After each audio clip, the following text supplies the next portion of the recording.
예수님은 공생의 첫 번째 표적으로 가나의 혼인잔치집에서 물로 포도주를 만드심으로 메시아 사역을 시작하셨습니다.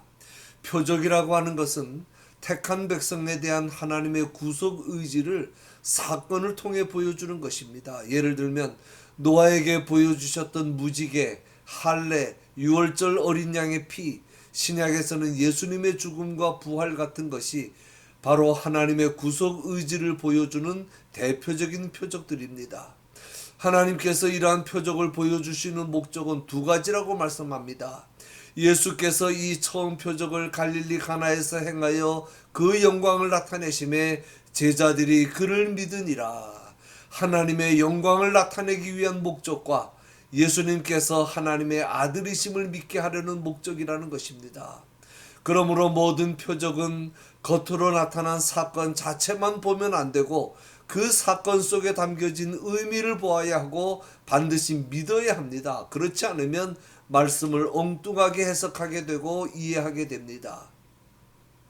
간혹 이 말씀을 음주의 정당성을 주장하기 위해 인용하는 사람들이 있습니다. 이것 봐라, 예수님도 제자들을 데리고 술 마시는 잔치집에 가시지 않았냐? 그리고 술이 부족하자 물로 포도주를 만들어 사람들에게 주시지 않았냐? 이것이 바로 예수님께서 술 마시는 것을 장려하신 증거가 아니냐? 그렇게 주장합니다. 그것이 바로 표적 속에 숨겨진 의미는 보지 않고 겉으로 나타난 사건 자체만 보는 것입니다. 그러면 예수님께서 가나의 혼인잔치집에서 행하신 이 표적을 통해 주시고자 하는 말씀이 무엇이겠습니까? 예수님은 우리의 모든 필요와 문제를 다 알고 계시지만 인간의 욕구에 의해 활동하시는 것이 아니라 하나님의 뜻과 계획에 따라 활동하신다는 것입니다. 그래서 마리아가 포도주가 떨어졌다고 말할 때 여자여 나와 무슨 상관이 있나이까? 내 때가 아직 이르지 못하였나이다 라고 대답하신 것입니다. 공생애 중에도 예수님은 종종 병이 들어 죽어가는 사람이 있으니 빨리 와달라는 부탁을 받고도 일부러 늦게 가셔서 고쳐주시고, 예수님께서 그토록 사랑하셨던 나사로도 무덤에 장사 지낸 지 나흘 만에 찾아가셔서 살려주신 것입니다.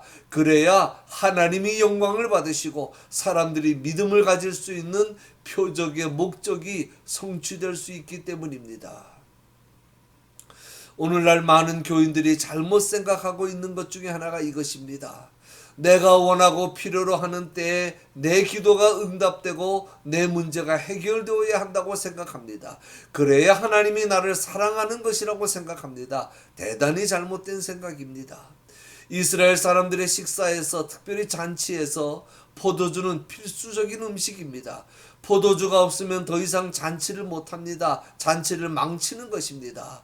그러니 손님들을 초대한 주인의 입장에서 얼마나 당황하겠습니까? 그래도 예수님은 무조건 문제를 즉시 해결해 주시는 것이 아니라 자신의 때가 있다고 말씀하는 것입니다. 잊지 마십시오. 예수님께서 함께 계신 잔치집에도 포도주가 부족했듯이 예수님이 계신 곳에도 예수님과 함께 살아가는 삶 속에도 많은 어려움이 있습니다. 예수님을 내 가정과 삶의 주인으로 모시고 살아가는 잔치집같이 기쁘고 즐거운 삶 속에도 언제든지 우리 힘으로 해결할 수 없는 어려운 문제가 닥칠 수 있습니다. 예수님께서 타신 배에도 풍랑이 몰아쳤습니다. 예수님의 말씀을 듣기 위해 모인 자리에도 군중들이 사흘간이나 굶주린 때도 있었습니다. 그런 순간에도 우리는 예수님만 바라며 기도하면서 그분의 때를 기다려야 합니다. 그리고 나에게 필요한 것을 구체적으로 구해야 합니다. 머리 싸매고 고민하기 전에, 이 방법 저 방법 찾아다니기 전에, 사람 찾아다니면서 도움을 구하기 전에 먼저 주님께 구해야 합니다. 마리아도 이웃에게 빌리러 갈 수도 있고 시장에 사람을 먼저 보낼 수도 있었지만 그렇게 하지 않고 먼저 예수님께 구합니다. 이것이 문제를 해결하는 비결입니다. 그때 예수님께서 말씀을 통해 문제 해결의 방법을 알려주십니다. 예수님께서 비록 아직 내가 메시아인 것을 나타낼 때가 되지 않았다고 말씀하셨지만 마리아와 그곳에 있던 하인들은 예수님께서 문제를 해결해 주실 줄로 믿고 주님의 말씀에 순종합니다. 예수님께서 하인들에게 그곳에 있는 큰 돌 항아리 6개에 물을 가득 채우라고 말씀하십니다. 그 돌 항아리는 결례, 즉 정결법을 지키기 위한 것입니다. 유대인들은 외출했다 돌아오거나 손님이 오면 문 앞에서 손과 발을 씻습니다. 하인들은 예수님의 지시에 그대로 순종합니다. 물을 다 채웁니다. 이제는 떠서 연회장에게 갖다 주라고 하십니다. 그렇게 해서 잔치를 무사히 마치게 됩니다. 꼭 기억하십시오. 기도라고 하는 것은 내가 필요하고 원하는 것을 내가 원하는 때에 이루어지도록 만드는 것이 아닙니다. 아무리 오랜 시간 부르짖어도 그 자체로 부르짖는 그 자체로 끝나면 안 됩니다. 기도에는 반드시 이루어 주실 것을 확신하는 믿음과 말씀에 대한 순종이 뒤따라야 합니다. 믿어지지 않아도 믿어야 합니다. 상식적으로 이해되지 않아도 믿어야 합니다. 그리고 말씀이 내 마음에 들지 않아도 무조건 순종해야 합니다. 사실 예수님께서 이런 방법이 아니라도 얼마든지 포도주를 만드실 수 있습니다. 말씀으로 우주 만물을 만드신 예수님이신데 말씀으로 무엇인들 못 만드시겠습니까? 그런데도 이런 방법을 쓰시는 것은 말씀에 대한 순종이 중요하기 때문입니다. 순종은 미루면 안 됩니다. 즉각적으로 이행해야 합니다. 항아리에 물을 채우라면 즉시 물을 채우고 사람들에게 떠다 주라면 즉시 떠다 주어야 합니다. 물을 떠다 줬다가 괜히 봉변이라도 당하면 어떡하나 그런 인간적인 생각은 다 버려야 합니다.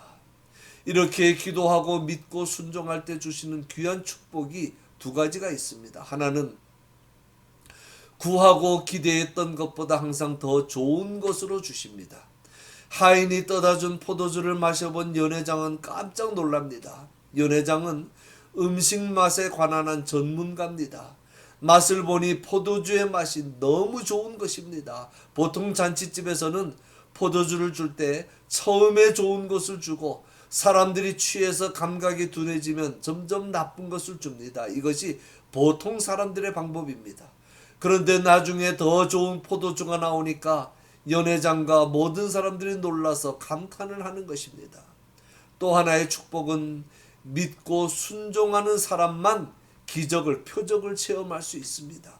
연회장과 손님들은 그 맛있는 포도주가 어디에서 온 것인지 알지 못했으나 그것을 떠온 하인들은 알고 있었습니다. 결국은 구하고 믿고 순종한 사람들만 아는 것입니다. 참 중요한 말씀입니다. 예수님께서 함께 계시는 은혜의 자리, 놀라운 기적의 현장에 함께 있었다고 해서 무조건 다 기적을 체험하고 다 은혜 받는 것이 아닙니다. 놀랍고 귀한 표적이 나타났지만 그 표적에 가담하고 참여하고 동참하고 섬긴 사람들 외에는 이게 도대체 어떻게 된 영문인지 모르더라는 것입니다. 오늘도 마찬가지입니다. 같은 자리에서 같은 말씀을 듣는다고 해서 모두가 똑같이 은혜 받는 것이 아닙니다. 들은 말씀을 믿고 순종하는 사람만 진정한 은혜를 체험할 수가 있습니다. 결론입니다. 우리가 살아가는 삶 속에도 우리의 힘으로 해결할 수 없는 일들이 많습니다. 미리 겁먹고 낙심하거나 포기하거나 원망하지 말고 전지전능하신 주님께 구하시기 바랍니다. 은혜 받는 자리에 있다고 방심하면 안 됩니다.